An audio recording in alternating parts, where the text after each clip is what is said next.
진짜.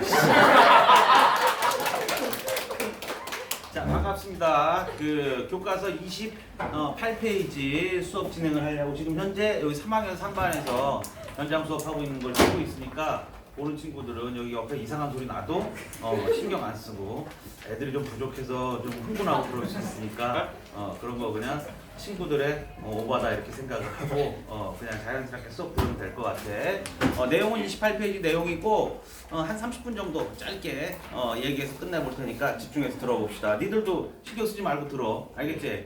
자, 교과서 28페이지 내용이고 오늘 할 내용은 뭐냐면 이제 저번 시간에 우리 뭐에 대해서 공부했어? 갑오개혁에 대해서 공부했잖아. 그치? 네. 1894년 갑오개혁 이후에 또 1895년, 96년 이야기가 드라마틱하게 정말 다이나믹하게 펼쳐지게 된단 말이야. 그 과정 속에서 우리 조선의 역사는 또 한 번 유린을 당하게 되고 그 좀 슬픈 이야기를 좀 해보려고 하니까 같이 한번 들어보자고. 알겠지?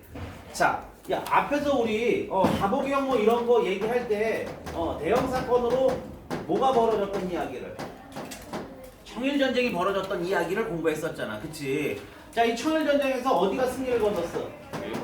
일본이 승리를 거뒀지. 그치? 그러니까 어떤 전쟁이든 전쟁이 끝나고 나면 전쟁에 들어간 돈이라든가 지네들한테 이제 왕창 뜯어와야 될 거 아니야. 그치? 그래서 어떤 전쟁이든 이제 끝나고 나면 조약을 맺게 되는데 우리도 마찬가지지. 우리도 뭐 재물포 조약, 간성 조약 뭐 이런 거 맺어가지고 엄청 털렸잖아. 일본 역시도 청나라 끌고 이제 들어가서 조약을 맺고 청나라 전쟁에 들어간 돈 다 뜯어낸단 말이야. 그치? 역사에서 그 조약 이름을 뭐라고? 시모노세키. 왜? 시모노세키 조약이라고 이야기를 하는데 발음이 좀 그렇지. 그치? 욕 아니야.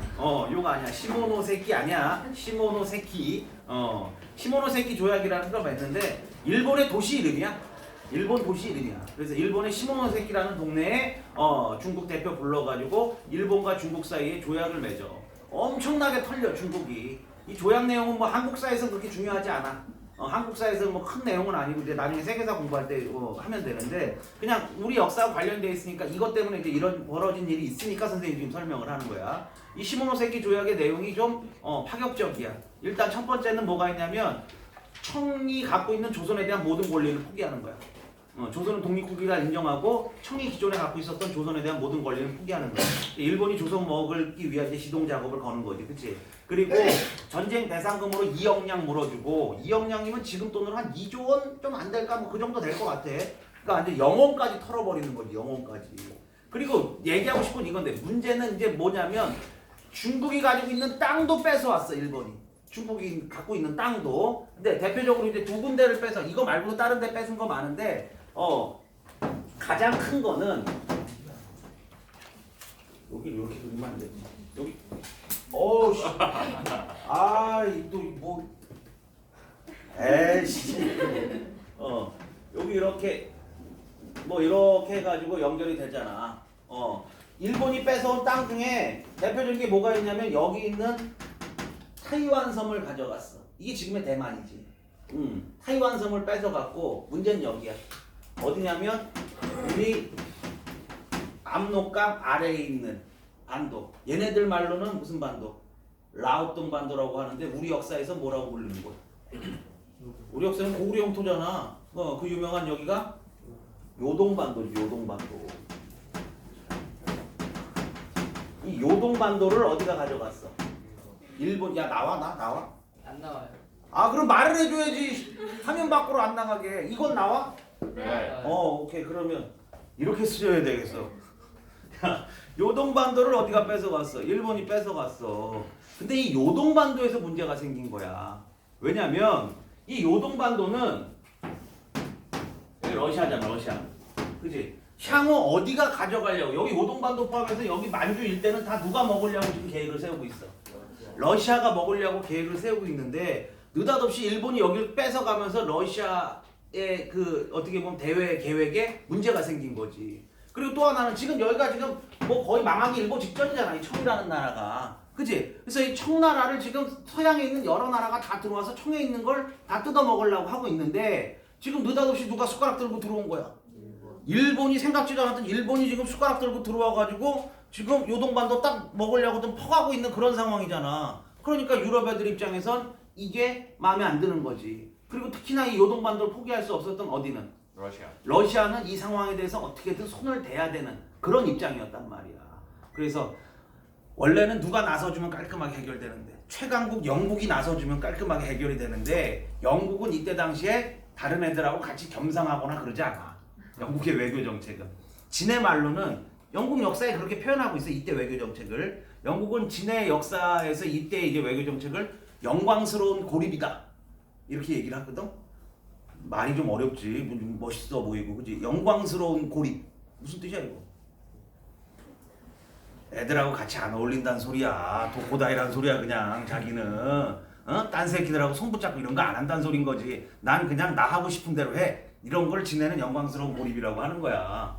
영국이 실제로 그랬어. 다 혼자서 처리하고 실제 영국이 1차 세계대전 직전에 손잡았던 프랑스하고 러시아하고 손잡았던 게 유일한 그 전에 유일한 이제 그 해결책이었단 말이야. 그 전에. 그러니까 이때 러시아는 영국하고 손을 못 잡아. 그리고 사이도 안 좋았고 둘이. 그래서 자기들하고 상황이 비슷한 애들 지금 중국에 와가지고 막 먹으려고 준비하고 있던 애들 누구? 프랑스하고 독일을 꼬셔가지고 셋이 연합을 해서 누구한테 압력을 가해? 일본한테 엄청나게 압력을 가한단 말이야. 이걸 세계사에서 뭐라고 부른다? 이걸 삼국 간섭이라고 불러. 오케이? 그래서 이 시모노세키 조약에서 어디를 가져갔는데? 요동반도를 일본이 할양받았는데 할양이라는 건 가져갔다는 소리야. 어려운 표현이야 그냥. 할양받았는데 이 분위기를 문제 삼아서 러시아가 중심이 돼서 어디하고 어디를 끌어들여가지고 프랑스하고 어디? 독일을 끌어들여서 이 세 나라가 압력을 가했다고. 그래서 이거를 역사에서 뭐라고 부른다? 이걸 삼국 간섭이라고 부른단 말이야. 결국 일본이 이 셋을 상대할 수는 없잖아 지금 상황에. 그치? 특히나 이 당시 러시아는 뭐 유럽 최대 육군국이고 육군만 뭐 100만 명 가까이 뭐 운영하는 그런 나라니까. 그래서 일본이 여기에 안타깝게 무릎을 꿇고 어디를 뱉어? 요동반도를 뱉어. 이 삼국 간섭의 압력에 결국 요동반도를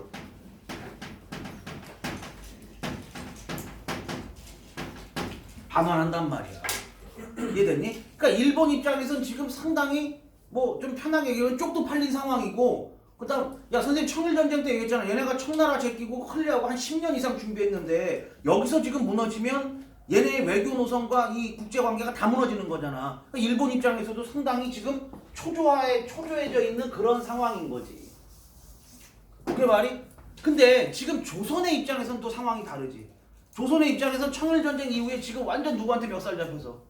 일본한테 멱살 잡혀서 지금 관리 이런 애들 전부 다 친일파로 채워지고 고종과 민비는 그냥 숨만 쉬고 있는 그런 상황이잖아. 그러니까 이 일본의 세력을 제끼기 위해서는 지금 청이 떨어져 나간 상황에 조선은 어디를 끌어들이면? 러시아를 끌어들이면 일본의 압박으로부터 벗어날 수 있다 생각을 하고 비밀리에 상당 부분 어디하고 접근을 해? 러시아하고 접근을 해. 그래서 이 이후 조선에서는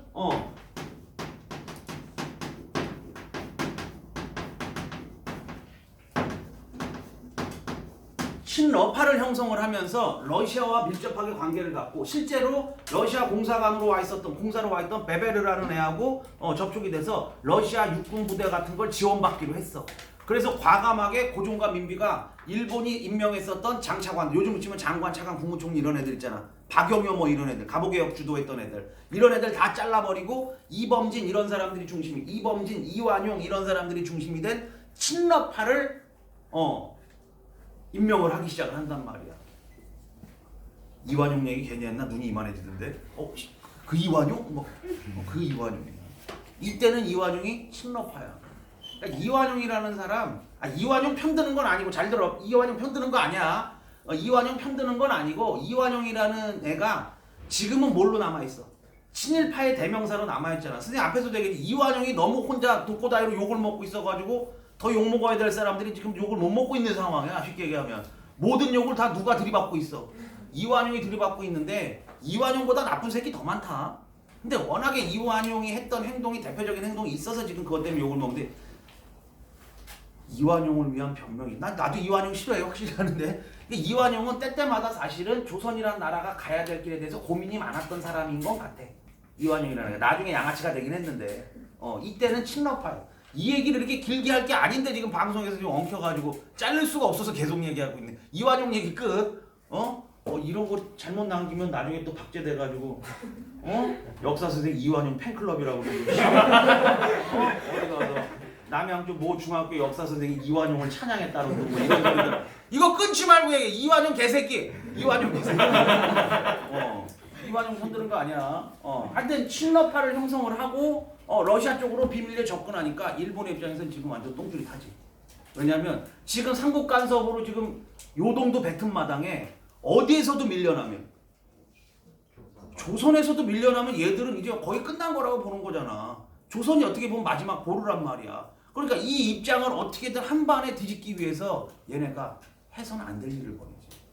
진짜 어떻게 보면 근대 역사상 아무리 제국주의 국가가 식민지 쟁탈전에 침략을 해도 어떤 나라에서도 이런 일을 벌인 적이 없어. 이런 식의 삼류도 아니지. 이건 뭐 요즘으로 치면 거의 사이코패스 막장이지. 막장 짓을 벌이게 된단 말이야. 뭐 얘기하려고 그러는지 감이 왔지. 이것 때문에 결국 얘네가 조선에서 뭐를 일으켜? 을미사변을 일으킨단 말이야. 1895년 음력 8월, 양력으로는 10월인데 10월에 이 모든 배후에 누가 있다고 보고? 민비가, 명성황후가 이 러시아 세력을 끌어들이는데 모든 배후라고 보고 비밀리에 이 당시에 이제 일본 대사, 요즘으로 치면 일본 대사, 일본 공사로 와 있던 새끼가 미우라 고조라는 이제 육군 3스타 중장 출신이거든. 완전 골수 강경파야. 이 새끼가 우리나라에 있었던 일본 자객들, 양아치 건달들이지 쉽게 얘기하면. 양아치 건달들 비밀리에 30명 정도 섭외해가지고 밤에 기습적으로 어디를 침범해서 경복궁을 침범해서 밤에 자기 방에서 자고 있던 민비를 찾아내가지고 민비를 살해한단 말이야. 그냥 살해한 것도 아니야. 그 뒤에 후속 조치가 더 치가 떨려. 사실은 민비를 살해하고 이걸 증거를 남기면 안 된다 그래가지고 민비의 시체에다가 휘발유를 뿌리고 불을 지른 다음에 그 남은 거를 그 밑에 굴뚝을 파가지고 굴뚝 밑에다 묻어버렸다. 이게 을미사변이야. 그러니까 민비가 어떤 여자였는지는 두 번째 치고 그 평가는 우리가 하는 거잖아. 그 평가는 우리가 하는 거니까 역사에서 민비가 어떤 사람이었는지는 두 번째 치고 어쨌든 일국의 왕비잖아. 일국의 왕비인데 일국의 왕비를 왕실에 침범을 해가지고 그것도 수준 떨어지는 그런 뭐 칼잡이들에게 이렇게 살해하는 경우는 없지. 이게 나중에 알려져 국제사회에. 국제사회에서 알려지고 일본 입장에서 상당히 이게 국가적인 입장에서 한 거면 정말 상종 못할 새끼들이잖아. 같은 제국주의 국가들도 뭐 이런 새끼들이 다 있냐 수준 떨어지게 막 이런 사회적 비난, 국제적 비난 엄청나게 받으니까 얘네가 발뺌을 하거든. 나중에 국가가 시킨 게 아니다. 누가 개인적으로 벌인 일이다. 일본 공사였던 미우라가 개인적으로 벌인 일이다 해가지고 걔한테 책임을 묻고 걔를 뭐 일본에 그냥 압송해 가서 뭐 재판받는다고 하는데 결국 나중에 증거불충분으로 다 무죄받았어.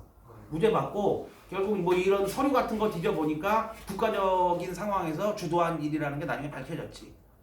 진짜 이런 말하기 좀 그렇지만 진짜 개새끼 중에 개새끼지. 일본 새끼들이 이 당시에. 일본 욕하는 게 우리가 좀 이해는 가는 거야. 뭐 과거는 있고 이런 개소리를 할 수가 없어 일본은. 오케이? 그래서 어쨌든 이 을미사변을 벌여가지고 친러파를 한 번에 밀어내고 친러파를 한 번에 몰아내고 다시 친일 관료들을 등장을 시켜서 친일 관료들을 전면에 내세워가지고 자기들 입맛에 맞는 개혁을 실시하는데 그게 무슨 개혁이다? 그게 을미개혁이다. 을미개혁은 사실은 기본 전제는 일본이 자기들이 침략하기 좋은 나라로 만들려고 하는 거야. 오케이? 근데 어쨌든 우리한테 필요한 조약 그 개혁 내용도 몇 가지가 있었지. 그래서 우리 교과서에 두 가지만 얘기하는데 대표적인 을미개혁의 대표적인 개혁 내용 네 가지 정도 좀 기억을 하고 있어야 돼. 상식적으로. 첫 번째, 이 을미개혁 때 뭐가 시작됐어? 태양력이 사용됐어. 태양력이 뭐야? 지금 쓰고 있는 우리 달력 날짜 카운트하는 그 달력이 양력이잖아. 양력 해자 빼고 그 양력을 지금 이때부터 쓰기 시작했다는 거야. 그러니까 동양사회는 중국, 우리, 일본 이런 동양사회는 원래 전통적으로 농사지니까 달을 기준으로 보면 뭐를 썼었어? 음력을 썼었지. 음력을. 그래서 그 밑에 작은 글자들 나오잖아. 니네 달력 밑에. 원래 그 날짜로 우리가 카운트를 했던 거야. 근데 이게 서양 세력이 침략해오고 걔네가 주류가 되다 보니까 서양은 태양을 기준으로 하는 양력을 썼었거든. 그러니까 걔네들 날짜 카운트 기준에 들어가 버린 거지 그냥 우리가. 응? 그래서 그때 이후로 을미개혁 이후로 지금까지 쭉 우리가 뭐를 기준으로 쓰고 있는 거야 지금? 양력을 기준으로 쓰고 있는 거지. 그지? 사실 농사에는 뭐가 맞대? 농사에는 음력이 맞대. 우리 농사는 이게 좀 카운트가 잘 안 맞잖아, 그치? 근데 어쨌든 이때부터 양력을 쓰고 국제질서에 편입됐다는 거 기억을 하고, 그리고 이때 또 종두법이라는 것도 처음 쓰기 시작했었어. 종두법이 실시가 됐었어. 이거는 뭐냐면 수두 아니야, 수두니네. 사람은 어려서 아기 때 수두를 한번 겪자. 이게 열병이잖아, 열병. 한번 열이 확 올라와서 온몸에 기포가 올라왔다 빠지는 거잖아. 근데 이때는 사실은 요즘으로 치면 저 코로나랑 비슷한 거지. 백신이고 뭐고 아무것도 없었던 거야. 그래서 사실 어려서 이 수두 때문에 죽는 애들이 수두했다고. 내가 알기로는 그래서 돌잔치라는 개념도 그때 생겨난 거야. 한 살 전에 뭐 아파서 죽거나 열나서 죽거나 그런 게 많아서 한 살만 지나가도 얘가 살 가능성이 늘었다 해서 축하해 주는 게 우리나라 돌잔치에. 서양은 없잖아, 돌잔치 이런 거. 그래요? 서양은 없지. 우리는 첫 돌을 엄청 큰 잔치로 보자. 요즘은 안 하지만 옛날 애기 때 니네 어렸을 때만 해도 애기 한 살 생일 된 거를 2살 생일은 그렇게 안 하잖아. 한 살 생일 된 걸 되게 크게 했었잖아. 첫 돌 잔치라는. 그게 아마 우리 전통은 그래서 생긴 걸로 알고 있는데, 어쨌든 수두가 죽는 게 되게 많았는데 이 종두법이라는 게 수두 백신이야, 요즘 치면. 그래서 이 종두법이 개발이 되고 이때부터 국가가 종두법을 실시하면서 모두에게 맞게 이제 권장을 했다는 거지. 처음엔 엄청 안 맞았었대잖아. 쌤 이게 기억이 맞는지 모르겠는데 그 종두법 그 원료, 원재료, 그러니까 백신 바이러스 같은 거 원재료가 소의 고름인가에서 뽑아내는 거지. 맞지? 그래서 소의 고름인가에서 뽑아내는 거라 사람들이 이거 맞으면 소된다 그러고 막 처음에 막 그래가지고 아무도 안 맞고 그랬었어 실제로. 근데 이제 국가가 막 장려한 거고 지금은 엄청 발전이 됐지. 그래서 니네 태어나자마자 맞아, 수두 백신은. 그래서 니네가 알게 모르게 그러니까 백신을 맞고 나니까 열이 그렇게 심하지 않은 거야. 그래서 그냥 하루 이틀 정도 그냥 열 나면 해열제 먹고 지나가고 지금 그렇게 된 거지. 지금 세상 많이 좋아진 거지. 이때 종두법이 처음 실시됐었다. 알겠니? 그 다음 또 건양이라는 연호를 쓰게 했었어. 건양. 연호는 뭔지 알잖아. 연도를 부르는 명칭인데 중국하고 단절시키려고 그러는 거지. 중국 연호를 갖다 쓰니까 중국 연호 같은 거 못 쓰게 하고 새로운 연호, 건양이라는 연호를 쓰게 했다는 거로 기억을 하면 돼. 그냥 중학교 과정에서. 그게 제일 편하고. 그리고 을미개혁의 하이라이트는 뭐니 해도 뭐다? 그렇지. 단발령이다. 단발령. 이 단발령은 뭐 자세히 설명 안 해도 알지? 머리를 자르게 하는 거야. 그치? 원래 우리 민족은 5,000년 역사 이래로 계속 남자들이 뭐를 하는 게? 머리를 길러가지고 위로 좀매 올려서 상추를 쪼는 게 우리 민족의 정체성이잖아. 그치? 근데 그거를 사실 이제 잘라가지고 요즘 같은 이런 머리로 하게 한 거지. 일본 애들이 뭐 이제 위생이라든가 이런 거에 맞는다 그래서. 사실 맞긴 맞죠. 해야 되는 게 맞아. 이 당시에 조선의 위생 상태라든가 이런 걸로 이게 병을 만들어내는 것도 맞긴 한데 왜 문제냐면 이 새끼들이 접근하는 방식이 문제였던 거지. 사실은 조선의 뭐 위생 이런 걸 걱정한 거야 이것들이. 우리의 정체성을 없애려고 그런 거지 사실. 한민족으로서의 정체성을. 그러니까 사람들이 이거에 엄청나게 반발을 했던 거잖아. 이 당시 또 그런 개념이 있었잖아. 이 신체는 부모가 주신 거나 절대 손댈 수 없다. 뭐 내 목을 자를지언정 내 머리는 자를 수 없다. 막 이렇게 저항했었단 말. 상당히 살벌한 이야기지. 머리를 자를 바엔 목을 자르라니. 근데 이때 선비들 마인드가 그런 마인드였어. 그래서 이 단발령에 대한 반발이 장난 아니었다고. 그걸 아니까 1호로 누구 자르게 한 거야 얘네가. 고종 머리 강화해가지고 고종 머리 자르고 나타났단 말이야. 고종 황제가. 고종 왕이 당시 황제 아니지 왕이지. 고종 왕이 머리 자르고 나타나서 일본의 압박을 받아서 사람들한테 막 발표했었어. 머리를 잘라라 막 이렇게 발표. 그러니까 온 나라가 뻥 터져버린 거야 이거로. 그래서 뭐와 뭐가 계기가 돼가지고 사실은 이 을미사변도 지금 뚜껑이 열리는 일이지 속된 말로. 그런데 그 상황에서 지금 카운트 펀치를 날린 게 뭐야? 단발령이잖아. 그래서 이 두 가지가 원인이 돼서 지역의 양반 유생이 중심이 돼가지고 의병이 만들어지고 의병운동이 일어나서 각 지역에서 반발이 이루어져. 그래서 이렇게 들고 일어난 의병을 무슨 의병이다? 을미의병이다 이렇게 이야기한단 말이야. 이게 의병의 신호탄이다 이렇게 기억하면 돼. 나중에 니네가 이제 공부를 계속 해갈 건데 이 조선말 대한제국 시기에 의병이 크게 3차례에 걸쳐서 일어나. 그래서 나중에 시험에는 이 세 가지를 구별하고 비교하는 걸 내겠지. 그리고 그걸 알고 있어야 너네가 공부가 된 거고. 그치? 그래서 초기 스타트가 이 1895년 일어났던 을미의병이고 이 을미의병은 약 한 1년 정도 있다 해산돼. 해산되고 그리고 나서 약 10년 후에 1905년 을사조약 때문에 엄청난 반발로 전국에서 의병이 또 일어나. 이게 을사의병이야. 그 다음 2년 후에 고종이 강제 퇴위를 당해 1907년에 일본 애들 고종을 강제로 잘라버리고 아들이었던 순종을 올린단 말이야. 그래서 왕을 잘랐다 왕을 밀어냈다 그래가지고 거기에 또 반발해서 엄청나게 크게 의병이 일어나. 이게 정미의병이야 1907년. 그래서 결국 이 세 번에 걸친 의병이 너네가 구별할 수 있느냐 없느냐가 나중에 핵심이야. 알겠니? 결국 나중에 이 의병운동이 실패하게 되고 나라를 뺏기니까 이 의병들이 우리나라에 못 있고 어디로 넘어가? 만주로 넘어가지. 만주로. 그래서 이 만주로 넘어간 의병이 뭐의 기원이 되는 거야? 우리나라 무장 독립군의 기원이 되는 거야. 독립운동의 뿌리가 무장 독립운동의 뿌리가 이 의병으로부터 시작된다는 걸 기억을 하면 되고 의병운동에 대해서 여기서 조금 알고 있어야 된다. 을미의병이 일어난다. 단발령과 을미사변에 대한 반발로 요 정도 기억하고 있으면 돼. 의병을 주도하는 사람들은 누구다? 양반 유생들이다. 지역에 있는 양반들이 중심이 돼서 양반 할아버지들이 이건 참을 수 없다 들고 일어나자 그럼 지역에 있는 사람들이 와 해가지고 들고 일어나는 거야. 리더가 누구라고? 양반 유생들이라고. 그건 좀 기억을 하고 있어야 돼. 알겠니? 그 내용이 지금 나오고 있는 거야. 자, 난리 부르스지 나라가 지금 야 생각해봐. 이게 지금 1년 사이에 벌어지고 있는 일들이야 지금. 매일매일이 눈 뜨면 다이나믹한 거야. 그럼 이 상황에서 지금 제일 무서운 사람은 누구냐? 고종이지 고종. 지금 와이프가 자기 집에서 자다가 지금 기습을 받아가지고 와이프가 죽은 거잖아. 그 일본 새끼들 입장에서 왕비 죽였는데 왕이라고 못 죽일 거 있냐고. 그러니까 고종은 지금 자기 집이지만 이 자기 집이 제일 가시방석인 거야. 일본의 압력에 언제 또 자기의 생명이 어떻게 될지 모르니까. 그러니까 고종이 이거를 막아낼 능력. 그러니까 나라의 서러움을 지금 느끼고 있는 거지. 이게 얼마나 개판인 나라냐. 왕실에서 제일 무서움을 느끼고 있으니. 그래서 왕비 죽고 4달인가 있다가 1896년 2월 달에 왕이 새벽에 상궁이 나가는 치마 뒤에 숨어서 몰래 궁전을 빠져나가서 어디로 도망을 가? 러시아 대사관으로 도망을 가. 러시아 공사관으로.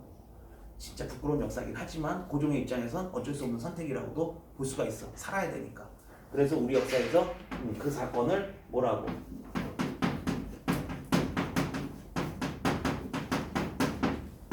아관파천이라고 한다. 진짜 부끄러운 역사 중에 하나지. 아관이 한문으로 러시아 대사관을 얘기하는 거야. 러시아 공사관으로 파천은 왕의 거주지를 옮겼다는 소리인 거지. 그치? 1896년 2월에 도망갔다 표현하기 좀 그렇다. 어쨌든 좀 불쌍하기도 하고 그 정도. 1896년 2월에 떠나서 거의 1년 꽉꽉 채워가지고 나중에 1897년 2월 정도에 돌아오거든 다시. 근데 그 1년간 러시아 대사관에 도망가서 자신의 안전을 러시아 군인들한테 의지를 받고 있는 거라고. 그러니까 이 1년이 또 얼마나 난리 부르스였을 건지 느낌이 오지. 야, 인생의 선생님은 항상 뭐라고 얘기했어? 인생에 뭐가 없다? 인생에 공짜가 없어. 진짜로 인생 공짜가 없어. 러시아가 이거 왕이 다른 나라 일국의 왕이 자기네 대사관에 도망와 있는데 러시아 입장에서 완전 떼땡큐지 떼땡큐 그잖아. 그럼 얘 데리고 있는 와중에 이제 어떻게 하겠어? 전하 데리고 있으려면 돈도 많이 들고 군대도 운영을 해야 되고 돈은 떨어지고 큰일 났네 이거. 이런 식으로 압박을 하는 거지. 이거 뭐 매일매일 군인들한테 밥 들어가는 것도 많고 애들 연습도 해야 되고 이거 어떡합니까 이거. 계속적으로 압박을 가해가지고 러시아가 이 1년간 우리나라에서 돈 될 만한 걸 엄청나게 털어간다고. 그럼 딴 새끼들은 가만히 있겠냐고. 그잖아. 진짜 눈물 없이 들을 수 없는 이야기가 부끄러운 이야기가 펼쳐지게 된단 말이야. 그래서 그 얘기는 러시아 털어가고 다른 나라 털어가는 얘기는 다음 시간에 독립협회 이야기할 때 이야기라고 니들도 기억을 해. 까먹고 있었네 찍는 거를. 독립협회 혹시 끊긴 거 아니지? 안 끊겼어요. 깜짝이야. 독립협회 때 이야기하고 오늘 여기까지 아간파천까지 이야기를 할 거야. 근데 마지막에 요건 좀 이야기를 한번 해보자. 그럼 지금 대규모 개혁이 2년 동안 지금 나가셨어요. 2년간 좋아. 2년간 지금 대규모 개혁이 한 3차례에 걸쳐서 벌어졌다. 근대 개혁이. 정말 야 1894년, 1895년 갑오을미 개혁으로 지금 어마어마한 변화가 이루어진 거잖아, 나라에서. 그럼 이 개혁의 의의는 뭐고 한계는 뭔지 한번 살펴보자고. 야, 너네가 이거 의의와 한계 그럼 자꾸 이 내용을 어려워하는데 단순하게 생각해. 의의는 뭐야? 그냥 장점, 그래, 좋은 점이야. 한계는 나쁜 거, 단점, 그걸 얘기하는 거야. 맨날 내가 시험에 의의는 이렇게 물어보면 손 들고 의의가 뭐예요? 이런 거 질문하지 말고 부끄럽게. 알겠지? 그러면 이 갑오을미 개혁의 의미는 뭐냐? 의의는 뭐가 있냐? 장점은 어쨌든 이 덕에 근대화가 이루어진 거지. 그치? 짧은 시간 안에 빠르게 조선이란 나라가 근대 국가로 변모할 수 있었잖아. 여러 가지 면에서. 다른 나라 같은 경우엔 이런 식으로 개혁이 이루어지려면 일반 코스 밟으면 한 20년 걸릴 걸 한 2년 만에 지금 빠르게 개화를 이룬 거잖아, 개혁을. 그러니까 이거는 장점이라고 볼 수가 있어. 그렇지만 단점이 있어. 단점은 이게 외세에 의존한 개혁이기 때문에 진짜 조선에 필요한 개혁이 빠졌다는 거야. 야, 뭔가 개혁을 통해서 이 나라가 발전하려면 그 사회가 지금 가지고 있는 가장 문제점을 개혁을 해야 되잖아. 예를 들어서 지금 2021년 현재 대한민국이 만약에 개혁을 통해서 나라를 발전시키려고 한다면 지금 가장 필요한 개혁을 해야 되잖아. 모두가 느끼는 개혁을. 지금 대한민국에서 가장 모두가 해야 된다고 느끼는 개혁은 무슨 개혁이야? 부동산 개혁이잖아. 니들도 알고 나도 알고 모두가 알고 있는 거잖아. 근데 부동산 빼고 딴 개혁만 이루어지면 그게 발전이 되겠어? 안 되는 거지. 조선도 마찬가지인 거야. 이 1894년, 95년 그때 조선 사회가 가지고 있는 가장 큰 문제점이 뭐냐? 토지제도의 개혁이야. 농업국가인데 농민이 토지가 없어. 그러니까 아예 기본부터 잘못되어 있는 거지 지금. 그러니까 누가 봐도 토지제도 개혁을 해야 되는데 이때도 똑같아. 기득권들, 잘 사는 애들, 양반이 어떤 애들 이런 애들이 모두 토지를 갖고 있으니까 이 개혁을 손을 못 댄 거야. 그래서 토지제도의 개혁이 빠져있다는 게 문제고, 두 번째, 이 조선이란 나라가 약하잖아. 약해서 지금 이 꼴을 당하고 있잖아. 그럼 이 나라가 강해져야지 뭔가 말이 되는 거잖아. 그럼 국가가 강해지기 위해서 무슨 개혁을 해야 돼? 군사제도의 개혁을 해야지. 군제 개편을 하고 뭐 무기 증강을 하고 뭐 이런 개혁이 있어야 될 거 아니야. 그래 나라가 세져야 뭐 비벼보기라도 할 거 아니야. 근데 지금 외세 영향을 받고 있으니까 이 군제 개혁을 전혀 손을 못 댄 거지. 그러니까 군사제도의 개혁이 빠졌다는 게 가장 큰 문제점 중에 하나인 거야. 알겠니? 그게 28페이지까지의 내용을 지금 선생님이 시간의 순서대로 좀 정리를 한 것 같아. 오케이, 바리? 이해됐어? 자, 여기까지 얘기한 것 중에 질문은 니네는 댓글에 달아, 질문을. 알겠어? 니네 댓글에 달면 내가 질문 대답을 해줄게. 일단 니네는 끝내놓고 여기 마무리 짓게. 야, 수고했고 다음 시간은 독립협회에 대한 이야기를 같이 나눠보자. 오케이? 안녕.